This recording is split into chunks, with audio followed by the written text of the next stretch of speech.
Before we get started wheel throwing, we do want to understand the wheel a little bit more. So you have this front area which you can put tools, you can put your water and sponge, and then right next to it you have this circular yellow plastic that's called the splash guard. There are little tabs on the sides of this splash guard that if you push down, it'll start to pop out the smallest piece of the splash guard. So this is the small side. The long side is a little bit harder to get out. You have to kind of pull it back and wiggle it, and you can see it's a bigger piece, and it has this kind of flange on the bottom. To put it back on, you actually have to angle it down. So if you just put it on flat, it'll kind of get stuck. But you go down, you can get it underneath what's holding it in place, slide it forward, and this small piece just kind of angles as well, and it should click into the other side. So that's your splash guard to help prevent it from getting water on you. So with the splash guard in place, we can get started. We're also going to make sure that we have a water bucket with plenty of water and a sponge. I'm going to start by taking this bullet shape or tall mound shape, and I want to place it right in the center of the wheel. In order to do that, I don't want to be just throwing it down with a lot of force. I kind of want to direct it very quickly, but with not a ton of movement down into the bat. So I just go up a little bit and down with a little bit of force. You can see the shape of it has changed a little bit, and I'm going to have to do some work now to get it nice and symmetrical before I even turn this wheel on. So I'm pressing down on it and using my hands at the bottom to turn this wheel. My wheel's not on, but it will spin. So as I turn and press into the sides, it's starting to become a little bit more symmetrical and the shape is getting better. You should be able to smooth out the shape quite a bit before you even turn the wheel on. That's going to make your job a lot easier. And you can see I've got this shape kind of set up. I'll do a little bit more in just a moment, but now let's talk about the three key principles of wheel throwing. We need to make sure at all times we have three things in check: stability, speed, and water. Stability is how I'm going to sit and put my body in relationship to the wheel. So the first thing I want to do is make sure my stool is right next to my wheel, no gap. If you're really far away, you're weak. If you can get the stool close, you're a lot stronger. I'm going to sit right up at the front of this wheel as well. I'm going to let my elbows be at all times near my thighs or even my core. So if my elbows are out here by the front side of my legs, I'm very weak. But as my elbows get closer to my body, I get stronger. So stability is sitting close, putting your elbows tight to the core, and also leaning forward. I'm not going to use just my arms to throw. I do need to use my back. So as I lean forward, I create a lot of strength through my back. So that's stability. Speed is created by the wheel itself. So I'm going to turn the wheel on by the first switch. Now if I were to use this pedal right here, the wheel speed will go, and I don't have to be putting pressure on the pedal all the time. You can see it's continuing to go. Depending on how much angle there is to the pedal, it's going to be different speeds, but it should create a wheel speed that's around the middle of this. You don't want the wheel speed to be too slow, which would be just a tiny movement of the wheel, and you don't want it to be all out. That would be too fast. So somewhere in the middle is going to be the perfect speed for us to use.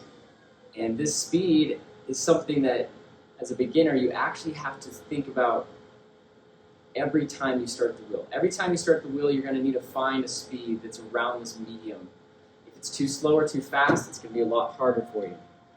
So again, you can find that speed with the pedal, and when you find it, my biggest advice for a beginner is once you find that speed, just take your foot off the pedal. Let it keep spinning. If you want to take a break, you can move around. You don't have to stop this wheel right now. So just find a good speed and keep it. Stability, speed, and water. So I'm going to be using water to create a slick surface so that I don't stick to the clay. So now that I have it on here, I'm going to stop real quick and focus on one thing.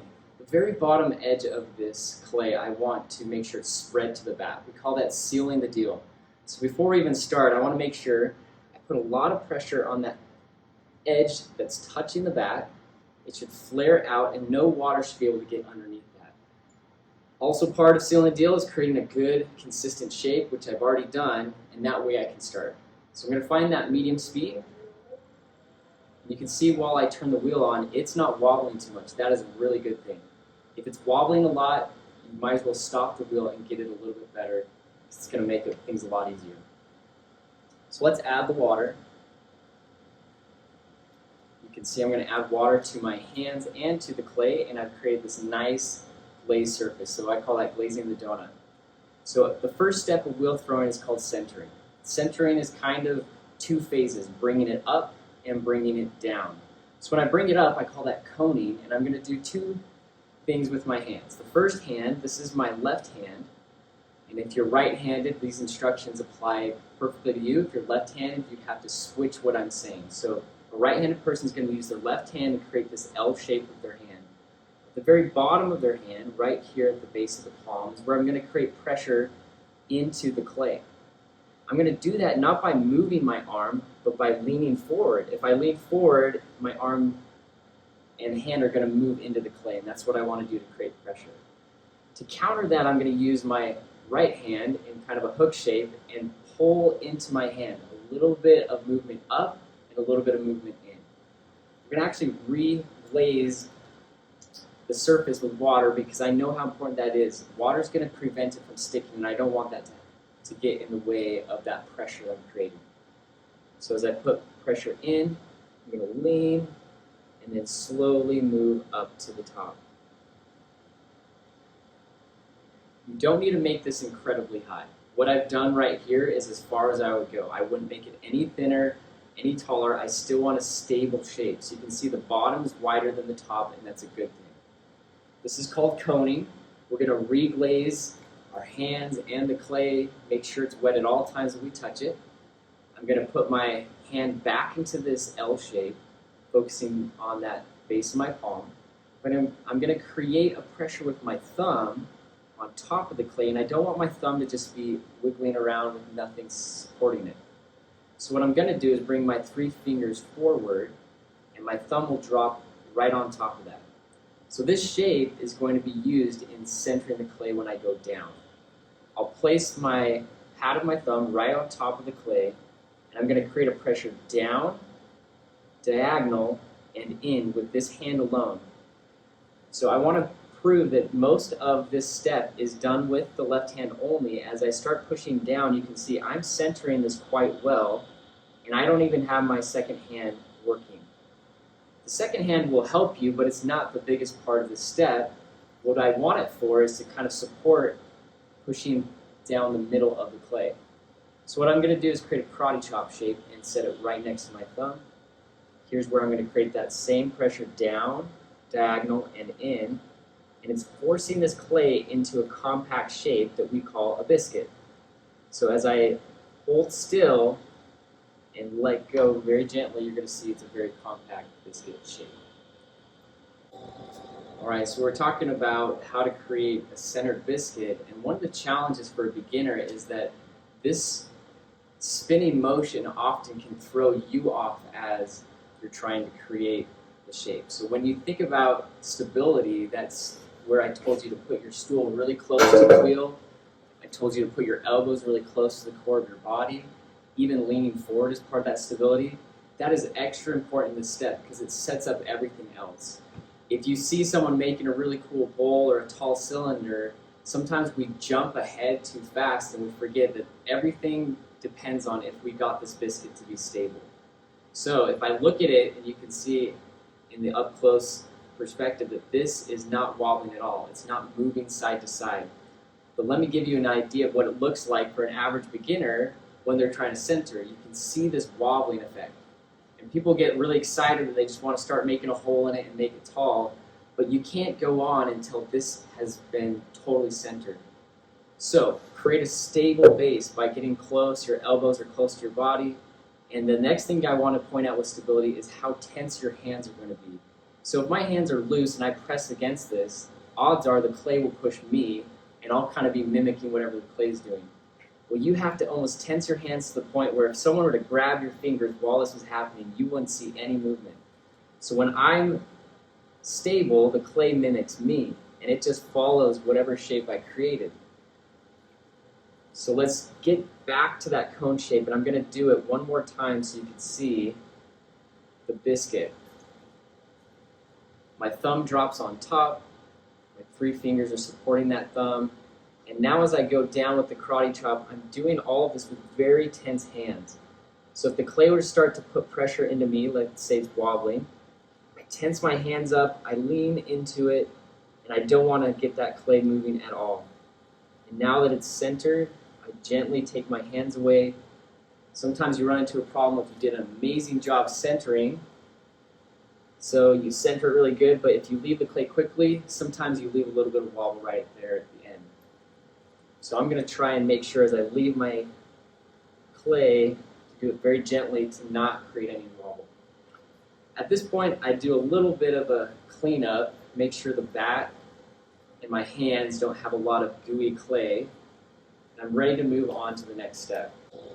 So to create the opening, what I'm going to do is create the depth first and then the width second. So to create the depth, I'm going to focus on just entering in with my thumb and 2 fingers of my right hand. The sponge is actually going to give me a little bit of an advantage because it has some water in it. So I like to sandwich that sponge in between the thumb and the 2 fingers. So these are essentially the only fingers I need to dive into the clay. If you get too many fingers in there, it just makes too big of a hole. So I'm just going to stick to those 2 fingers and the thumb. My elbows are on my thighs. I'm going to start putting pressure into the center. What you can't see is that my fingers are quite tense. So again, if you were to touch these fingers, they're not going to move at all. I'm going to go in and look every once in a while because I don't want to go too deep.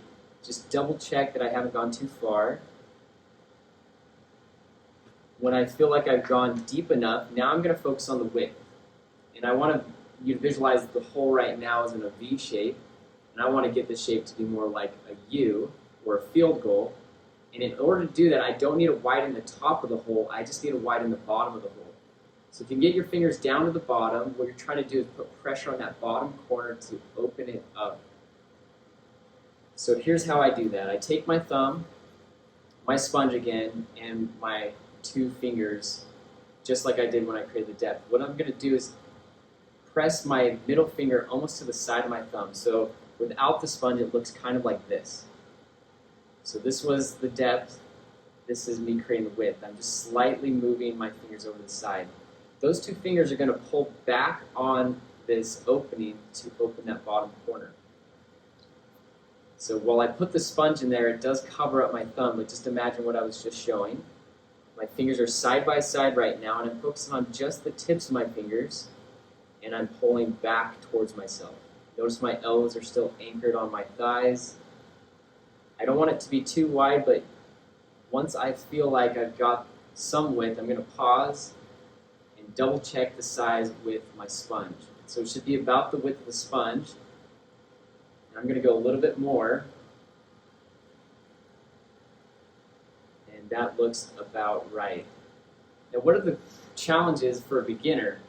Well, a lot of it is just the shape of your fingers. So if I'm going to go back a step, here's what often happens for beginners. They start widening, and everything is widening all at once. You can see this top edge is widening and the bottom edge. Why? Because their fingers are angling down at an angle. So those fingers that are supposed to open the bottom are also opening the top. If you have them more vertical, what happens is they don't touch the top edge, and you only open the bottom, and that's what we do want. So just remember, if you're getting into this really wide top, you got to get your fingers a little bit more tall and up. So when my fingers are in there, they look like this. What's another common challenge? You don't want to be touching the outside of this shape. So if my fingers are wrapping and gripping the outside while I'm doing this, sometimes we have a tendency of throwing it off center because something is gripping here, and often we don't have enough water. So we're doing a great job on the inside, but we're actually disturbing the outside.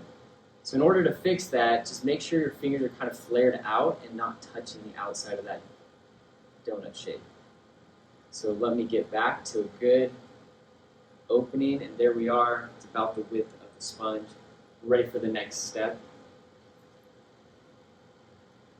So I'm going to kind of glaze the surface of my hands and the clay, but I do not want water to pool into the center. So don't create water that's going to be kind of opening, resting in the bottom of that opening. So I'm going to just make sure I get water on the outside edge of this. So in order to do this step, I'm going to create pressure with my inside hand being my left hand, and I'm going to do my outside hand being my right hand. This is my dominant hand.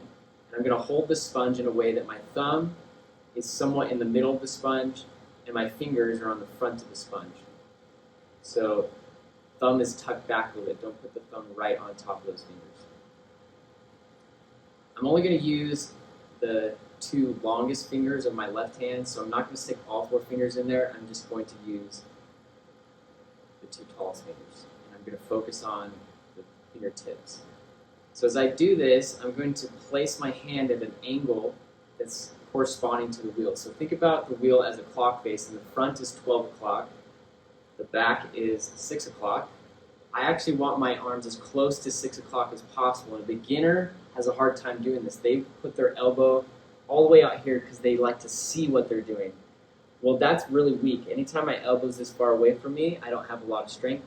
So I'm going to put my elbow really close to my body, and that puts my hands closer to what would be 5 o'clock if this was a clock face. So I promise you that'll give you a lot more strength and stability.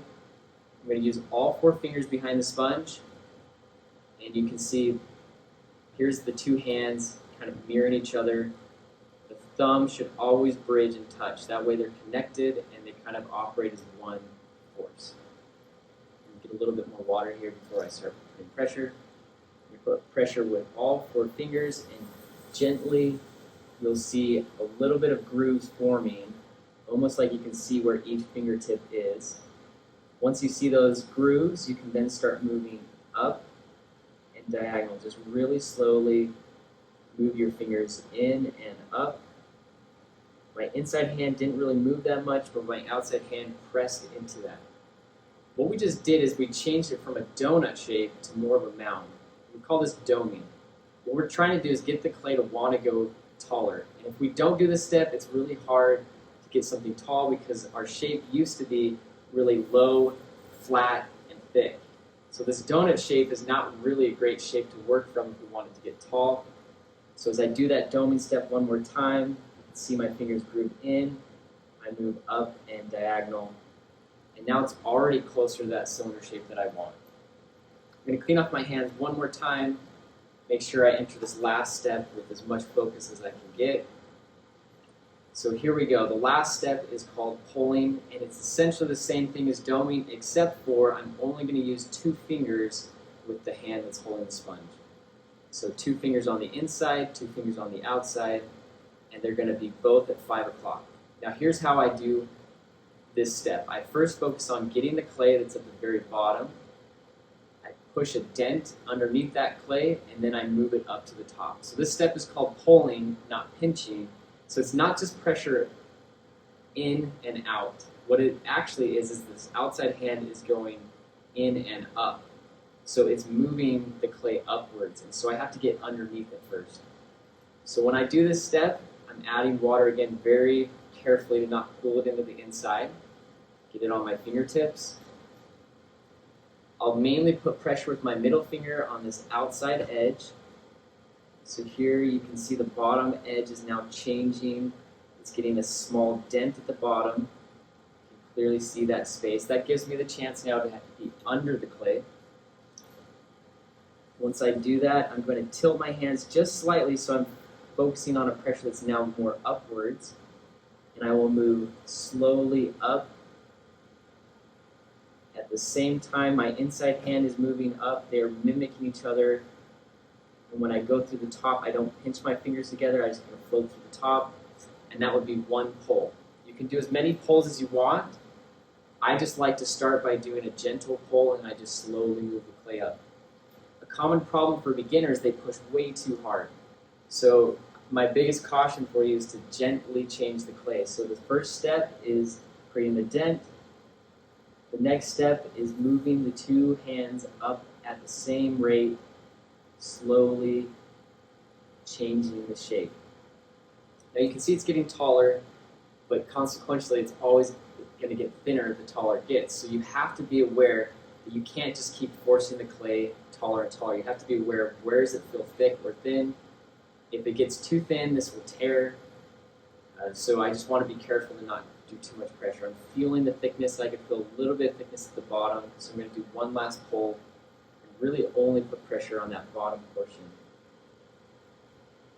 Dent a little bit. Slowly move up.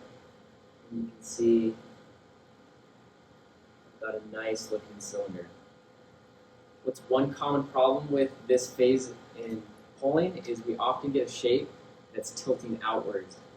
And what's happening is our inside hand, it's hard to be comfortable going directly up, so we often just kind of lean out, and it's a way for us to feel a little bit more control.